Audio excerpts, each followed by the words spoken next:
ಹಾವೇರಿ ಜಿಲ್ಲೆಯ ದೃಷ್ಟಿಯಿಂದ ಇಲ್ಲಿಗೆ ಬಂದಾಗ ಅವರು ಆಶ್ವಾಸನೆ ಕೊಟ್ಟಿದ್ದರು, ಹಾವೇರಿಗೆ ಸೂಪರ್ ಸ್ಪೆಷಾಲಿಟಿ ಆಸ್ಪತ್ರೆ ಮಾಡ್ತೇವೆ ಅಂತ. ನಾವೇ ಬೇಡಿಕೆ ಇಟ್ಟಿದ್ವಿ ಮತ್ತು ಜಿಲ್ಲಾ ಸಚಿವರು ಕೂಡ ಬೇಡಿಕೆ ಇಟ್ಟಿದ್ದರು, ಮಾಡ್ತೀವಿ ಅಂತ ಹೇಳಿದರು. ಆದರೆ ಮಾಡಲಿಲ್ಲ. ಹಾವೇರಿಗೆ ಸೂಪರ್ ಸ್ಪೆಷಾಲಿಟಿ ಹಾಸ್ಪಿಟಲ್ ಅವಶ್ಯಕತೆ ಇದೆ ಅಂತ ಮನ್ಕೊಂಡಿದ್ದೀನಿ ಅಂತೆಲ್ಲ ಹೇಳಿದರು, ಆದರೆ ಮಾಡಲಿಲ್ಲ. ಹೀಗೆ ಹಾವೇರಿ ಜಿಲ್ಲೆಗಂತೂ ಕೊಡುಗೆ ಶೂನ್ಯ. ಶಿಸ್ನಾಳ್ ಶರೀಫ್ ಹೆಸರಲ್ಲಿ ಬೇರೆ ಬೇರೆ ಕಡೆ ಶಾಲೆ ಮಾಡ್ತಾರೆ, ನಮ್ಮ ಜಿಲ್ಲೆಗಿಲ್ಲ.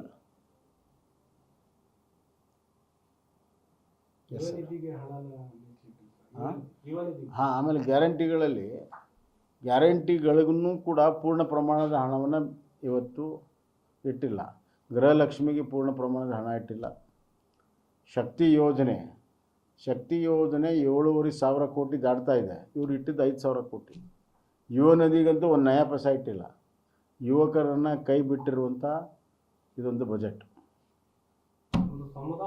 ಆಮೇಲೆ ಎಲ್ಲಕ್ಕಿಂತ ಮುಖ್ಯವಾಗಿ ನಮಗೆ ನಿರಾಶೆ ಆಗಿರುವಂಥದ್ದು 2 ಕಾರಣ. ಒಂದು, ವರ್ಧಾ ಬೇಡ್ತಿ ಯೋಜನೆ ಬಗ್ಗೆ. ಈಗ ಮೇಕೆದಾಟು ಬಗ್ಗೆ ಮಾತಾಡ್ತಾರೆ, ವರ್ಧಾ ಬೇಡ್ತಿ ಯೋಜನೆ ಬಗ್ಗೆ ಯಾಕೆ ಮಾತಾಡಿದ್ರು? ಈಗ DPRಗೆ ಅನುಮೋದನೆ ಕೊಟ್ಟಿದ್ದಾರೆ. ಆ ಕೆಲಸ ಈ ಕೂಡಲೇ ಆಗಬೇಕದು. ಅದನ್ನು ಏಜೆನ್ಸಿ ಫಿಕ್ಸ್ ಮಾಡಿ DPR ಮಾಡಬೇಕು. ಆ ಕ್ರಮಗಳನ್ನು ತೆಗೆದುಕೊಳ್ಳದೆ ಅಟ್ಲೀಸ್ಟ್ ಬಜೆಟಲ್ಲಿ ಅದನ್ನು ಕಮಿಟ್ ಮಾಡಬೇಕಾಗಿತ್ತು. ಅದು ಇಲ್ಲಿದ್ದು ನಮ್ಮ ಹಾವೇರಿ ಜಿಲ್ಲೆಯ ರೈತರಿಗೆ ಆಘಾತ ತಂದಿದೆ. ಇದು ಒಂದು. ಎರಡನೇದು, ಅಪ್ಪರ್ ಕೃಷ್ಣ ಯೋಜನೆ ಭಾಳ ದೊಡ್ಡ ಪ್ರಮಾಣದಲ್ಲಿ ಹೇಳಿದರು. ನಾವು 3 ವರ್ಷದಲ್ಲಿ 70,000 ಕೋಟಿ ಖರ್ಚು ಮಾಡಿ UKPಯ ಗೇಟನ್ನು ಎತ್ತರಿಸಲು R&Rಗೆ 70,000 ಕೋಟಿಯನ್ನು 3 ವರ್ಷದಲ್ಲಿ ಕೊಡ್ತೀವಿ ಅಂತ. ಈ ವರ್ಷ 25,000 ಕೋಟಿ ಇಡಬೇಕಾಗಿತ್ತು. ಯಾಕಿಟ್ಟಿಲ್ಲ? ಒಂದು ನಯಾ ಪೈಸಾ ಇಟ್ಟಿಲ್ಲ ಅದ್ರ ಬಗ್ಗೆ.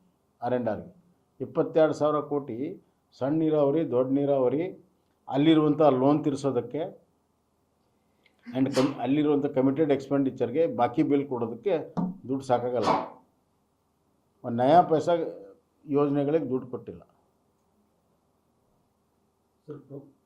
ಮತ್ತು ಮಹಾನಗರ ಪಾಲಿಕೆಗೆ ದುಡ್ಡು ಕೊಟ್ಟಿದ್ದಾರೆ, ನಗರಸಭೆಗೆ ಯಾಕೆ ಕೊಟ್ಟಿಲ್ಲ? ಪುರಸಭೆ, ನಮ್ಮ ಹಾವೇರಿ ನಗರಸಭೆ ಇದೆ, ರಾಣೆಬೆನ್ನೂರು ನಗರಸಭೆ ಇದೆ, ಲಕ್ಷ್ಮೇಶ್ವರ ನಗರಸಭೆ ಇದೆ ಮತ್ತು ಪುರಸಭೆಗಳಿದ್ದಾವೆ ಎಲ್ಲ ತಾಲೂಕಿನಲ್ಲಿ. ಅವುಗಳಿಗೇನು ಸಹಾಯ ಇಲ್ಲ. ಇವತ್ತು ಅವ್ರ ಸ್ವಂತ ಟ್ಯಾಕ್ಸಲ್ಲಿ ಮಾಡೋದಕ್ಕೆ ಒಂದು ಅಧಿಕಾರ ಕೊಟ್ಟಿದ್ದಾರೆ. ಈ ರೀತಿ ರಾಜ್ಯದ ಜನರ ಮೇಲೆ ಟ್ಯಾಕ್ಸಿನ ಹೊರೆ ಹಾಕಿದ್ದಾರೆ. 25,000 ಕೋಟಿ ರೂಪಾಯಿ ಹೆಚ್ಚುವರಿ ಟ್ಯಾಕ್ಸನ್ನು ಬೇರೆ ಬೇರೆ ರೂಪದಲ್ಲಿ ಅವ್ರು ಹಾಕಿದ್ದಾರೆ. 1,32,000 ಕೋಟಿ ಸಾಲ ಮಾಡಿದ್ದಾರೆ. ಇಷ್ಟೆಲ್ಲ ಮಾಡಿದರೂ ಕೂಡ ಕೊರತೆ ಬಜೆಟ್ ಮಾಡಿರುವಂಥದ್ದು. ಆ ಕೊರತೆಯನ್ನು ನೀಗ್ಸೋಕ್ಕೆ ಸಾಧ್ಯನೇ ಇಲ್ಲ. ಇದು ಒಂದು ರೀತಿಯಲ್ಲಿ ರಾಜ್ಯವನ್ನು ಹಣಕಾಸಿನ ಅಧೋಗತಿಗೆ ತೆಗೆದುಕೊಂಡು ಹೋಗ್ತಾರೆ. ಮೌಲಾನಾ ಆಜಾದ್ ಸ್ಕೂಲ್ಗಳಿಗೆ ಲಾಸ್ಟ್ ಕಳೆದ ಬಾರಿ ಕೂಡ ನಮ್ಮದು ಬೇಡಿಕೆ ಅವ್ರಿಗೆ ಎಷ್ಟಾದರೂ ಕೊಡಲಿ. ಆದರೆ ಇವತ್ತು ಕಿತ್ತೂರು ರಾಣಿ ಚೆನ್ನಮ್ಮ ಶಾಲೆ ಇದೆ, ಆಮೇಲೆ ಅಂಬೇಡ್ಕರ್ ವಸತಿ ಶಾಲೆಗಳಿದ್ದಾವೆ, ವಾಲ್ಮೀಕಿ ಶಾಲೆಗಳಿದ್ದಾವೆ. ಅವುಗಳಿಗೂ ಕೂಡ ಅದೇ ಪ್ರಮಾಣದಲ್ಲಿ ಪ್ರತಿ ವರ್ಷ ಹಣ ಕೊಡಬೇಕಲ್ಲ. ಇವತ್ತು ದೊಡ್ಡ ಜನಸಂಖ್ಯೆ ಇರುವಂಥ ಸಮುದಾಯಗಳ ಅಭಿವೃದ್ಧಿಗಾಗಿ ಇವತ್ತು ಈ ಶಾಲೆಗಳನ್ನು ನಿರ್ಮಾಣ ಹಿಂದಿನ ಸರ್ಕಾರಗಳೆಲ್ಲ ಮಾಡಿದ್ದೇವೆ. ಅವುಗಳ ಪರಿಸ್ಥಿತಿ ದುಸ್ಥಿತಿ ಇದೆ. ಬಿಲ್ಡಿಂಗಿಗೆ ದುಡ್ಡು ಕೊಡ್ತಾರೆ, ಯಾಕಂದರೆ ಕಾಂಟ್ರಾಕ್ಟ್ ಇರ್ತದೆ. ಅದರಲ್ಲಿ ಬೆಂಚ್ ಇಲ್ಲ, ಮಕ್ಕಳಿಗೆ ಹಾಸಿಗೆ ಇಲ್ಲ, ಒಳ್ಳೆಯ ಕಿಚನ್ ಫೆಸಿಲಿಟಿ ಇಲ್ಲ. ಮಧ್ಯಾಹ್ನ ಊಟದಂತೂ ನೀವು ನೋಡ್ತೀರಿ ಪ್ರತಿ ದಿವಸ ಏನು ನಡೀತಾ ಇದೆ ಅಂತ. ಯಾಕಂದರೆ ಇವ್ರಿಗೆ ಮೊದಲು ದುಡ್ಡಿಲ್ಲ ಮತ್ತು ಪ್ರಾಮಾಣಿಕತೆ ಇಲ್ಲ, ಅದರಿಂದ ಹಿಂಗಾಗ್ತದೆ.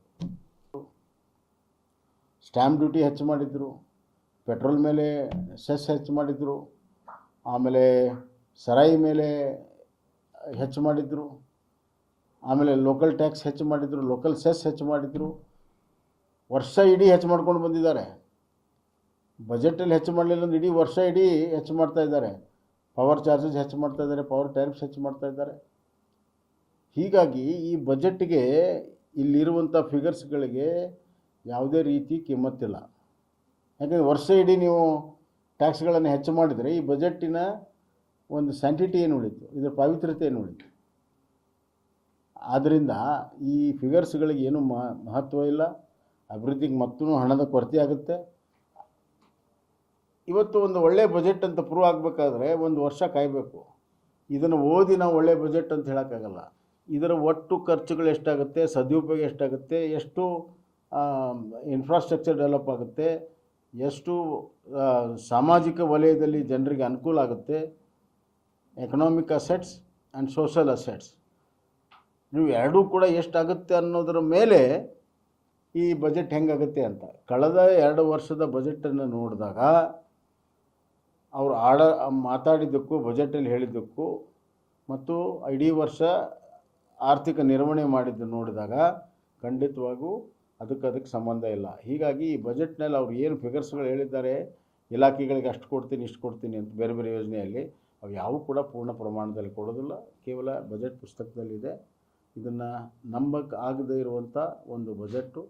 ಎರಡನೇದಾಗಿ ಇಷ್ಟು ಸಾಲ ಮಾಡಿ, ಇಷ್ಟು ಟ್ಯಾಕ್ಸ್ ಹೆಚ್ಚಿಗೆ ಮಾಡಿ ನೀವು ಮತ್ತು ಕೊರತೆ ಬಜೆಟ್ ಮಾಡ್ತಿರೋದು ಯಾವ ಪುರುಷಾರ್ಥಕ್ಕಾಗಿ? ನೀವು ಮತ್ತು 22,957 ಕೋಟಿ ರೂಪಾಯಿ ಕೊರತೆ ಬಜೆಟ್ ಮಾಡಿದ್ದೀರಿ. ಯಾವ ಪುರುಷಾರ್ಥಕ್ಕಾಗಿ?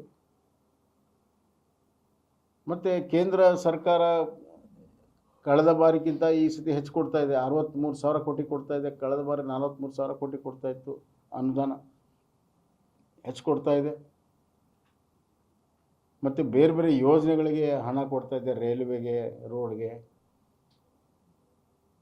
ಕಿಸಾನ್ ಸನ್ಮಾನ್ ಯೋಜನೆಯಲ್ಲಿ, ಆಯುಷ್ಮಾನ್ ಭಾರತದಲ್ಲಿ ದೊಡ್ಡ ಪ್ರಮಾಣದಲ್ಲಿ ಹಣ ರಾಜ್ಯಕ್ಕೆ ಬರ್ತಾ ಇದೆ. ಸದುಪಯೋಗ ಮಾಡ್ಕೊಳಕ್ತಾ ಇರಲಿಲ್ಲ. ನೋಡಿ, ಉದಾಹರಣೆಗೆ ಆಯುಷ್ಮಾನ್ ಭಾರತ 60 ವರ್ಷ ಮೇಲಾದವ್ರಿಗೆ ಒಂದು ಹೊಸ ಯೋಜನೆ ಆಯುಷ್ಮಾನ್ ಭಾರತದಲ್ಲಿ ಆಗಿದೆ. ಕೂಡಲೇ ಅವ್ರು ಟ್ರೀಟ್ಮೆಂಟ್ ಕೊಡಬೇಕು, ಹೆಚ್ಚುವರಿ ದುಡ್ಡನ್ನು ಕೊಡಬೇಕು ಅಂತ. ಅದರಲ್ಲಿ ಕೇಂದ್ರ ಮತ್ತು ರಾಜ್ಯಪಾಲ ಇದೆ. ರಾಜ್ಯಪಾಲ ಕೊಡೋಕ್ಕಾಗ್ದೇ ಇವತ್ತು ರಾಜ್ಯದ ವಯಸ್ಸಾದಂಥ ಜನರ ಆರೋಗ್ಯ ಏನು ಕಾಪಾಡ್ಕೋಬೇಕು, ಆ ಹೊಣೆಗಾರಿಕೆಯಿಂದ ಇವತ್ತು ನುಣಿಸ್ಕೊಳ್ತಾ ಇದ್ದಾರೆ, ಚಲ್ಲಾಟ ಆಡ್ತಾ ಇದ್ದಾರೆ. ಇದೊಂದು ಸಣ್ಣ ಉದಾಹರಣೆ ಹೇಳ್ತಾ ಇದ್ದೇನೆ. ಆದ್ದರಿಂದ ಈ ಬಜೆಟ್ಟು ಕರ್ನಾಟಕದ ಮಟ್ಟಿಗೆ ಅಭಿವೃದ್ಧಿ ಶೂನ್ಯ, ಸಾಲದ ಹೊರೆಯನ್ನು ಹೊರಿಸಿರುವಂಥ ಒಂದು, ಯಾವುದೇ ರೀತಿಯ ಅಭಿವೃದ್ಧಿಯ ದಿಕ್ಕೂ ಇಲ್ಲ, ದೆಸೆನೂ ಇಲ್ಲ. ಬರುವಂಥ ದಿನಗಳಲ್ಲಿ ಸರ್ಕಾರ ಕೇವಲ ಸ್ಯಾಲ್ರಿ, ಪೆನ್ಷನ್ನು ಮತ್ತು ಸಾಲ ತೀರಿಸೋದಕ್ಕೆ ಸಬ್ಸಿಡಿಗೆ ಇಷ್ಟು ಸಲುವಾಗಿ ಜನರ ದುಡಿಮೆಯ ದುಡ್ಡನ್ನು ಖರ್ಚು ಮಾಡುವಂಥ ಒಂದು ದುಸ್ಥಿತಿಗೆ 17ನೇ ಸತಿ ಬಜೆಟ್ ಮಾಡಿರೋ ಸಿದ್ದರಾಮಯ್ಯ ಅವರಿಂದ ನಾವು ನಿರೀಕ್ಷೆ ಮಾಡಿರಲಿಲ್ಲ. ಎಲ್ಲ ಅನುಭವಗಳನ್ನು ಈಗ ನೋಡಿ, CM ಸಿದ್ದರಾಮಯ್ಯ ಅವರು ರಾಜ್ಯದ ಜನತೆಗೆ ಹಣಕಾಸಿನ ವಿಚಾರದಲ್ಲಿ ಸುಳ್ಳು ಹೇಳಿ ದಾರಿ ತಪ್ಪಿಸ್ತಾ ಇದ್ದಾರೆ. ನಾನು ಆರ್ಥಿಕ ಶಿಸ್ತಿನ ಒಳಗಡೆ ನಾನು ನಿರ್ವಹಿಸಿದ್ದೇನೆ, ಆರ್ಥಿಕ ಶಿಸ್ತು ಒಳಗಡೆ ಸಾಲ ತೆಗೆದುಕೊಂಡಿದ್ದೇನೆ ಅನ್ನುವಂಥ ಮಾತನ್ನು ಹೇಳ್ತಾರೆ. ಆದರೆ ಇವತ್ತು ಅವರು ಮಿತಿಯ ಕೊರತೆ ಆಲ್ಮೋಸ್ಟ್ 3% ದಾಟ್ತಾ ಇದೆ. ಅದನ್ನು ಮರೆಮಾಚಲು ಅಡ್ಜಸ್ಟ್ಮೆಂಟ್ ಮಾಡಿದ್ದಾರೆ. ಕೆಲವೆಲ್ಲ ಫಿಸಿಕಲ್ ಬಾರೋಯಿಂಗ್ಸನ್ನೆಲ್ಲ ಮೇನ್ ಇದಕ್ಕೆ ತಂದಿಲ್ಲ, ಬಜೆಟಲ್ಲಿ ತಂದಿಲ್ಲ. ಮಿತಿಯ ಕೊರತೆ GSTPಯ 25% ಒಳಗಡೆ ಇರಬೇಕು ಅಂತಿದೆ. ಅದನ್ನು 24.94 ಅಂತ ತೋರಿಸಿದ್ದಾರೆ. ಅಂದರೆ 0.6 ಅಷ್ಟೇ ಉಳಿದಿದೆ ಅಂತ. ಆದರೆ ಆ್ಯಕ್ಚುಲಿ ಲಾಸ್ಟ್ ವರ್ಷವೇ 25 ದಾಟಿದೆ, ಈ ವರ್ಷಂತೂ ದಾಟಿದೆ. ರಿಸರ್ವ್ ಬ್ಯಾಂಕಿನ ಹಲವಾರು ಲೋನುಗಳನ್ನು ಇಲ್ಲಿ ಅಕೌಂಟಿಗೆ ತೆಗೆದುಕೊಳ್ಳದೆ ಸುಮಾರು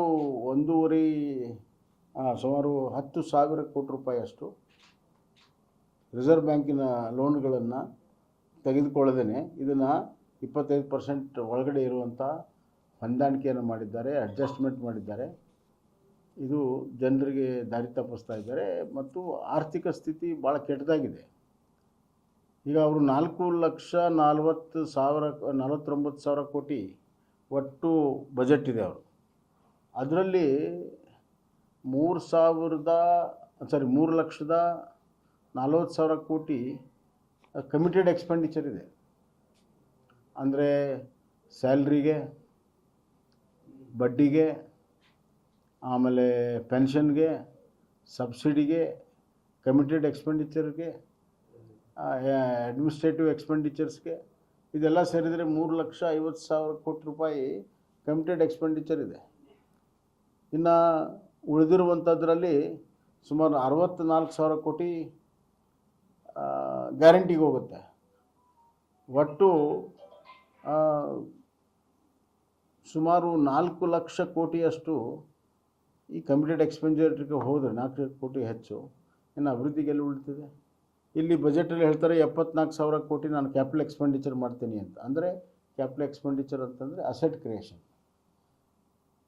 ಆದರೆ ಕಳೆದ ವರ್ಷ ಅವರು 47,000 ಕೋಟಿ ಕ್ಯಾಪಿಟಲ್ ಎಕ್ಸ್ಪೆಂಡಿಚರ್ ಮಾಡ್ತೀನಿ ಅಂದರೆ ಮಾಡಲಿಲ್ಲ.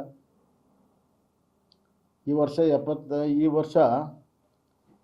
74,000 ಕೋಟಿ ಮಾಡ್ತೇವೆ ಅಂತ ಹೇಳಿದ್ದಾರೆ. ಅದು ಮಾಡೋಕ್ಕೆ ಸಾಧ್ಯ ಇಲ್ಲ, ಸುಳ್ಳು ಹೇಳಿದ್ದಾರೆ.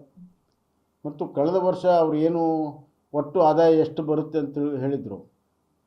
ಮೋಟರ್ ವೆಹಿಕಲ್ ಟ್ಯಾಕ್ಸ್ ಹೆಚ್ಚು ಮಾಡಿದರು, ಸ್ಟ್ಯಾಂಪ್ ಡ್ಯೂಟಿ ಹೆಚ್ಚು ಮಾಡಿದರು, ಪೆಟ್ರೋಲ್ ಮೇಲೆ ಸೆಸ್ ಹೆಚ್ಚು ಮಾಡಿದರು, ಆಮೇಲೆ ಸರಾಯಿ ಮೇಲೆ ಹೆಚ್ಚು ಮಾಡಿದರು, ಆಮೇಲೆ ಲೋಕಲ್ ಟ್ಯಾಕ್ಸ್ ಹೆಚ್ಚು ಮಾಡಿದರು, ಲೋಕಲ್ ಸೆಸ್ ಹೆಚ್ಚು ಮಾಡಿದರು. ವರ್ಷ ಇಡೀ ಹೆಚ್ಚು ಮಾಡ್ಕೊಂಡು ಬಂದಿದ್ದಾರೆ. ಬಜೆಟಲ್ಲಿ ಹೆಚ್ಚು ಮಾಡಲಿಲ್ಲ ಅಂದ್ರೆ ಇಡೀ ವರ್ಷ ಇಡೀ ಹೆಚ್ಚು ಮಾಡ್ತಾ ಇದ್ದಾರೆ.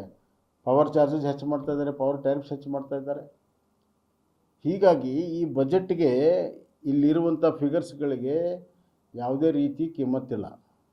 ಯಾಕಂದರೆ ವರ್ಷ ಇಡೀ ನೀವು ಟ್ಯಾಕ್ಸ್ಗಳನ್ನು ಹೆಚ್ಚು ಮಾಡಿದರೆ ಈ ಬಜೆಟ್ಟಿನ